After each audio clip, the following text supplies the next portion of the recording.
Hello दोस्तों, स्वागत है हमारे यूट्यूब चैनल वॉइस ऑफ करना में। आज मैं एक पौराणिक कथा सुनाने जा रही हूँ जो कि महाभारत काल की है। नल और दमयंती की कथा। इस कथा को हम पहले प्रेम प्रश्न की कथा भी कहते हैं। आइए सुनते हैं, बड़ी अच्छी कथा है। कथा यदि अच्छी लगे तो चैनल को सब्सक्राइब जरूर करें। नल और दमयंती की कहानी महाभारत काल का एक हिस्सा है। फिर भी बहुत लोग इसे प्रेम कहानी से भी परिचित हैं। आपको ये जानकर बहुत ही आश्चर्य होगा कि नल और दमयंती की कथा को इतिहास का सर्वश्रेष्ठ प्रेम कहानी कहा जाता है। तो चलिए जानते हैं कि नल और दमयंती कौन थे और इनकी प्रेम कथा क्या थी, जिसकी वजह से ये इतिहास के सुनहरे पन्नों में समाई है। आइए सुनते हैं कि नल निषाद देश के राजा थे। उनके पिता का नाम वीरसेन था। वीरसेन उनके पिता का नाम था और वो विशाल देश के राजा थे। वे वीर और बेहद आकर्षक योद्धा थे। उनका चरित्र पूरी तरह उज्जवल था। वहीं दूसरी ओर विदर्भ नरेश भीष्मक के 3 पुत्र थे। उनकी एक पुत्री थी दमयंती। ऐसा कहा जाता है कि दमयंती समान रूपवती स्त्री इस समय त्रिलोक में कोई न थी। उसके रूप और गुण की चर्चा पृथ्वी के साथ साथ स्वर्गलोक तक फैली हुई थी। एक बार नल बगीचे में बैठे थे, तभी वहां एक सुंदर हंस आया। नल ने उसे पकड़ लिया और हमेशा के लिए उसे अपने पास रखने का विचार करने लगा।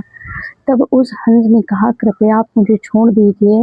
आपकी कृपा के बदले मैं राजकुमारी दमयंती के पास जाकर उनकी ऐसी प्रशंसा करूंगा कि वो आपको अपना वर चुनेंगी। नल ने भी दमयंती के बारे में सुना था, इसलिए उसने हंस को छोड़ दिया। वचन के अनुसार हंस दमयंती के पास गया और नल की इतनी प्रशंसा की कि वो बिना देखे ही उनसे प्रेम करने लगी। उसी समय उनके पिता भीष्मक ने उनके स्वयंवर का आयोजन किया और सभी राजाओं ने को निमंत्रण भेजा। नल और उस समय स्वयंवर भाग लेने के विदर्भ की ओर निकल पड़ा। दमयंती के रूप एवं प्रभाव ऐसा था कि देवराज इंद्र भी अन्य देवताओं सहित स्वयंवर में भाग लेने के लिए स्वर्ग से उतर आए। मार्ग में देवताओं की नजर नल पर पड़ी तो स्वयं कामदेव के अनुसार आकर्षक थे। उन्होंने चतुराई से स्वयं को हटाने की योजना बनाई। देवराज इंद्र को देखकर नल ने उन्हें प्रणाम किया। तब देवराज ने कहा कि मेरा एक कार्य है जिसके लिए मैं चाहता हूँ कि आप मेरे दूत बने। ये सुनकर नल ने प्रसन्नता से कहा, हे देवराज जी, मैं आपका दूत बनकर सम्मानित हो जाऊंगा। इस पर इंद्र ने कहा, हे नल, आप हम देवताओं के दूत बनकर दमयंती के पास जाइए और उनसे कहिए कि वो स्वयंवर में हम देवताओं में से किसी को चुन ले। ये सुनकर नल ने कहा कि वे स्वयं दमयंती से विवाह करने के उद्देश्य से स्वयंवर में भाग ले रहे हैं, तो ऐसे में वे उनका संदेश कैसे दे दें। ये सुनकर देवराज इंद्र ने कहा कि आपने हमें वचन दिया है, इसलिए आपको हमारे ये कार्य करना ही होगा। ये कार्य आपको तो करना ही होगा। अपने वचन की रक्षा के लिए नल रात्रि में छिपकर दमयंती के महल पहुंचा। वहां उसकी दोनों की भेंट हुई। वे दोनों एक दूसरे को देखते ही रह गए। जब दमयंती को पता चला कि वे ही नल हैं जिन्हें वो अपनी पति मान चुकी है, तो वह अत्यंत खुश हुई, बड़ी ही प्रसन्न हुई। तब नल ने उसे देवताओं के आदि संदेश पहुंचाया। इस पर दमयंती ने रोते हुए नल से कहा कि अगर वह नल को पति के रूप में ना पा सकी तो वह आत्महत्या कर लेगी।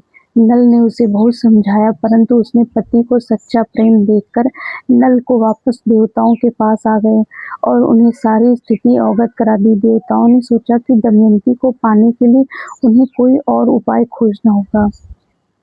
स्वयं वो पृथ्वी लोक के एक स्थान पर लोगों को राजा विदर्भ पहुंचे। वहां दमयंती की दृष्टि केवल नल को ही खोज रही थी।